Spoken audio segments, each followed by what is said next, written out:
এই রমজান মাসে শুধু সম্মানিত করেন নাই, তার পাশাপাশি আমাদেরকে আরেকটি রাত দিয়েছেন, যে রাতটি কেউ যদি ইবাদত করে তাহলে সেটা 1000 মাসের চাইতে বেশি উত্তম।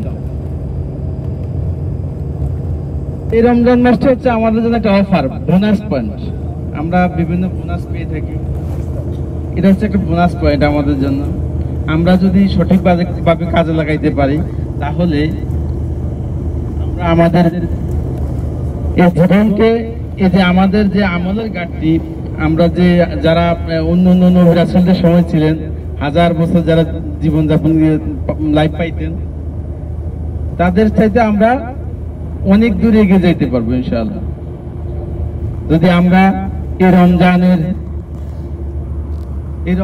যে আমাদের যে ফজিলত আছে, যে বোনাস আছে, সেটা যদি আমরা ঠিকমতো কাজে লাগাইতে পারি, আমরা যদি ইবাদত করতে পারি, আমরা যদি আল্লাহর যে কোরআন সেটাকে নিয়মিত অধ্যয়ন করতে পারি, সব বুঝতে পারি এবং সে অনুযায়ী আমল করতে পারি, তাহলে আমরা আমাদের সে কামিয়াবি হাসিল করতে পারবো ইনশাআল্লাহ। আল্লাহ রাব্বুল আলামিন যেন আমাদেরকে সেই রমজানের ফজিলত হাসিল করার তৌফিক দান করেন, আমাদেরকে যেন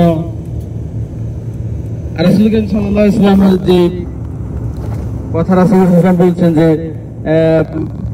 3 ব্যক্তির উপর লানত, যে ব্যক্তি তার মা বাবাকে জীবনের গুনাহগুলো মাফ করতে পারে, জি রমজান পেয়ে যে গুনাহ মাফ করতে পারলো না, আমরা যেন গুনাহ মাফ করে বেগুনাহ মাসুম হইতে পারি, সেই তৌফিক যেন আল্লাহ পাক আমাদেরকে দান করেন। সেই তৌফিক দান করেন, এই কামনা করি আমি আমার কথা শেষ করি। আসসালামু আলাইকুম ওয়া রাহমাতুল্লাহ।